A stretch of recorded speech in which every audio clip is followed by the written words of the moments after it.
ವೀಕ್ಷಕರೇ ನಮಸ್ಕಾರ.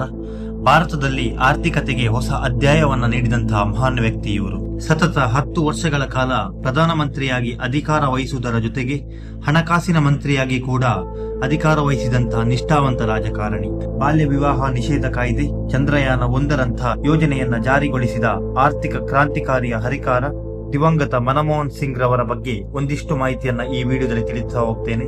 ವೀಕ್ಷಕರೇ, ವಿರೋಧ ಪಕ್ಷದವರು ಕೂಡ ಇಷ್ಟಪಡುತ್ತಿದ್ದಂತಹ ವ್ಯಕ್ತಿ ಅಂದ್ರೆ ಅದು ಮನಮೋಹನ್ ಸಿಂಗ್. ಇವರು ಲೋಕಸಭೆಗೆ ಸ್ಪರ್ಧಿಸದೆ ದೇಶದ ಪ್ರಧಾನಿಯಾದಂತಹ ವ್ಯಕ್ತಿ.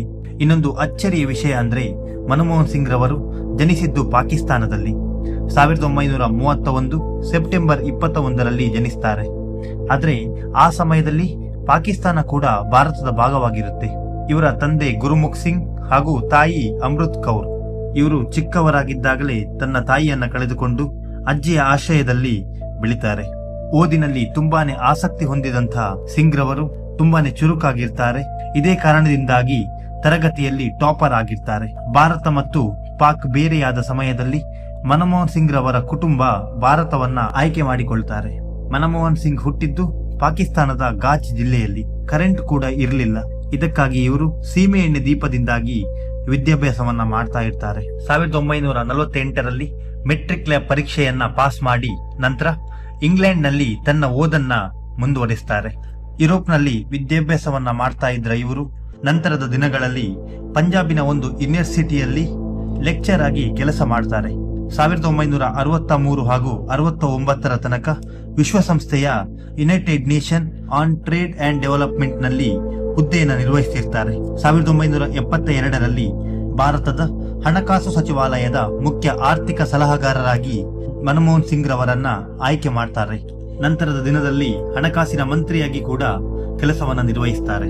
1982ರಲ್ಲಿ RBI ಅಂದ್ರೆ ರಿಸರ್ವ್ ಬ್ಯಾಂಕ್ ಆಫ್ ಇಂಡಿಯಾದ ಗವರ್ನರ್ ಆಗಿ ಇವರನ್ನ ನೇಮಕ ಮಾಡಲಾಗುತ್ತೆ. 1986ರಲ್ಲಿ ಯೋಜನಾ ಆಯೋಗ ಅಂದ್ರೆ ಈಗಿನ ನೀತಿ ಆಯೋಗದ ಉಪಾಧ್ಯಕ್ಷರಾಗಿ ಕೂಡ ಆಯ್ಕೆಯಾಗಿರ್ತಾರೆ. ಇಂತಹ ಅನೇಕ ದೊಡ್ಡ ದೊಡ್ಡ ಸಂಸ್ಥೆಗಳಲ್ಲಿ ಕೆಲಸ ನಿರ್ವಹಿಸಿದಂತಹ ಸಿಂಗ್ ರವರು 1991ರಲ್ಲಿ ನರಸಿಂಹರಾವ್ ರವರ ಪ್ರಧಾನಮಂತ್ರಿಯಾಗಿದ್ದಂತಹ ಅವಧಿಯಲ್ಲಿ ಮನಮೋಹನ್ ಸಿಂಗ್ ರವರನ್ನ ಹಣಕಾಸಿನ ಮಂತ್ರಿಯಾಗಿ ಆಯ್ಕೆ ಮಾಡಲಾಗುತ್ತೆ. ಈ ಸಮಯದಲ್ಲಿ ಭಾರತದ ಆರ್ಥಿಕ ಸ್ಥಿತಿಯು ತುಂಬಾನೇ ದುರ್ಬಲ ಸ್ಥಿತಿಯಲ್ಲಿತ್ತು.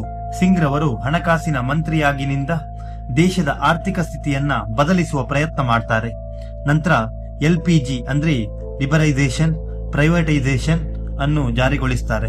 ದೇಶದ ಆರ್ಥಿಕತೆ ಇಂದಿಗೂ ಈ ಮಟ್ಟಕ್ಕೆ ಇದೆ ಅಂದ್ರೆ ಅದಕ್ಕೆ ಮನಮೋಹನ್ ಸಿಂಗ್ ರವರು ಹಾಕಿದ ಬುನಾದಿಯೇ ಕಾರಣ. ರಾಜ್ಯಸಭೆಗೆ ಹೆಚ್ಚಿನ ಬಾರಿ ಆಯ್ಕೆಯಾದಂತ ಸಿಂಗ್ ರವರಿಗೆ ಪ್ರಧಾನಿ ಪಟ್ಟ ಕೂದಲಂಚಿನಲ್ಲಿ ಮಿಸ್ ಆಗ್ತಾ ಇತ್ತು. ಆದ್ರೆ 1999ರಲ್ಲಿ ದಕ್ಷಿಣ ದೆಹಲಿಯ ಕ್ಷೇತ್ರದಿಂದ ಲೋಕಸಭೆಗೆ ಸ್ಪರ್ಧಿಸ್ತಾರೆ. ಆ ಸಮಯದಲ್ಲಿ ಸಿಂಗ್ ರವರಿಗೆ ಸೋಲನ್ನ ಕಾಣಬೇಕಾಗುತ್ತೆ. ಆದ್ರೆ ಇವರನ್ನ ರಾಜ್ಯಸಭೆಯ ವಿಪಕ್ಷ ನಾಯಕದ ನಾಯಕನಾಗಿ ನೇಮಕ ಮಾಡ್ತಾರೆ. 2004ರಲ್ಲಿ ಕಾಂಗ್ರೆಸ್ ಸರ್ಕಾರ ಬಹುಮತವನ್ನ ಪಡೆದುಕೊಳ್ಳುತ್ತೆ. ಆಗ ಸೋನಿಯಾ ಗಾಂಧಿ ಪ್ರಧಾನಿ ಪಟ್ಟಕ್ಕೆ ಆಯ್ಕೆಯಾಗಿರ್ತಾರೆ. ಆದ್ರೆ ಅವರಿಗೆ ಪ್ರಧಾನಿಯಾಗಲು ತುಂಬಾನೇ ವಿರೋಧ ವ್ಯಕ್ತವಾಗಿರುತ್ತೆ.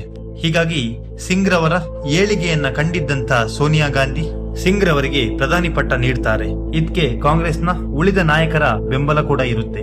10 ವರ್ಷಗಳ ಕಾಲ ಸತತವಾಗಿ ಭಾರತದ ಪ್ರಧಾನಿಯಾಗಿ ತನ್ನ ಆಡಳಿತ ಅವಧಿಯಲ್ಲಿ ಭ್ರಷ್ಟಾಚಾರವನ್ನ ಮಾಡದ ರಾಜಕಾರಣಿ ಮನಮೋಹನ್ ಸಿಂಗ್.